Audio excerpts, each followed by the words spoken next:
Hi guys, big बॉसच्या आज पहिल्याच दिवशी बिग बॉसनी मस्त असा टास्क दिलेला होता. एक बजर दिलेला होता. त्या बजरचं जर बटन सगळ्यांनी बहुमताने दाबलं तर असं होतं की तुफान जे येणार होतं ते थांबणार होतं.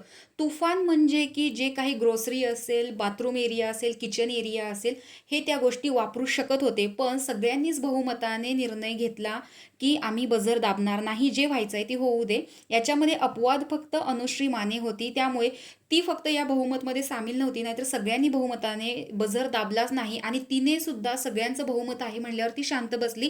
तिने सुद्धा बझर नाही वाजवला सगळ्यांच्या विरोधात जाऊन.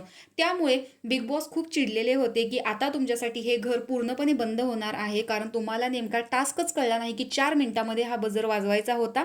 त्यानंतर बिग बॉसनी प्रखडपणे हा निर्णय घेतला की तुमच्यासाठी घर बंद आहे. म्हणजे आता ना ते वॉशरूम वापरू शकतात, ना जेवण जेवू शकतात, कोणतीच गोष्ट ते करू शकत नाहीत. आणि सकाळची वेळ असल्यामुळे कोणीतरी वॉशरूमला गेलं आहे, कोणाची अंघोळ राहिली आहे, कोण वॉशरूमला गेलंच नाही, अशा बऱ्याच गोष्टी झालेल्या आहेत. त्यानंतर अनुश्री जी आहे ती असं म्हणते की ही जी चूक झालेली आहे ही माझी पहिली आणि शेवटची चूक असेल.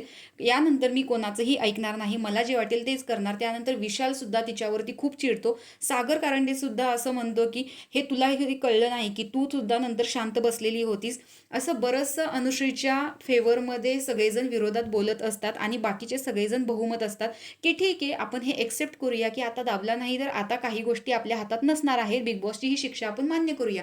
त्यानंतर सुद्धा एवढं होऊन सुद्धा बिग बॉसला कोणीही सॉरी म्हणायला तयार नाहीये. पण अनुश्रीचं असं आहे की मी हे परत होऊ देणार नाही. त्यामुळे सगळ्यांचं मत असं आहे की आता तिच्या फेवरमध्ये आहे, म्हणजे ती एकटी शहाणी झालेली आहे, आता तिच्या फेवरमध्ये आहे, तर तिला काय करायचं ते करू दे. त्यामुळे अनुश्रीला सुद्धा इथे खूप टेन्शन आलेलं दिसत आहे.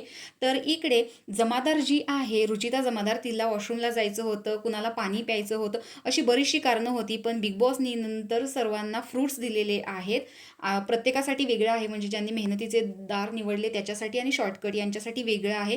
तर अशा प्रकारे सगळेजण इथे टेन्स झालेले दिसत आहे. तर आज विशाल यांचं असं मत होतं की त्याने आज चहासाठी साखर मागितली, हे तो ठरवून आलेला आहे, ही एक त्याची स्ट्रॅटेजी होती, कारण त्याच्यामुळे सगळे हसायला लागले. तर अशा बऱ्याच गोष्टी आजच्या पहिल्या दिवसामध्ये घडलेल्या आहेत. तर तुम्हाला काय वाटतं हे कमेंट बॉक्समध्ये नक्की सांगा.